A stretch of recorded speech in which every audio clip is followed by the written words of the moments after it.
नमस्कार, आपण पाहत आहात GS9 न्यूज। कोल्हाडी रस्त्याचे डांबरीकरण कामाला सुरुवात। बोदवड तालुक्यातील कोल्हाडी गावचा रस्त्याची दुरावस्था झाली होती।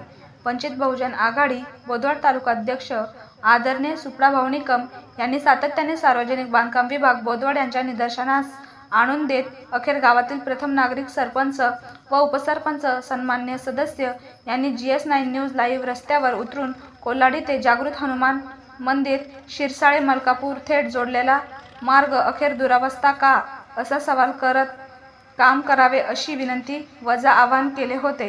अखेर रस्त्याचे काम सुरू झाले असून काम यावेळी GS9 न्यूज लाईव्ह वंचित तालुका अध्यक्ष यांना भ्रमणध्वनी संपर्क करून अनेक लोकांनी त्यांना धन्यवाद दिले असता काम शोपीस नको, क्वालिटीमध्ये व्हावे, अन्यथा रस्त्याची दुरावस्था पुन्हा होईल याची दखल अधिकारी यांनी घ्यावी असे सूचित केले। जळगाव जिल्हा प्रतिनिधी नितीन सुरवाडे।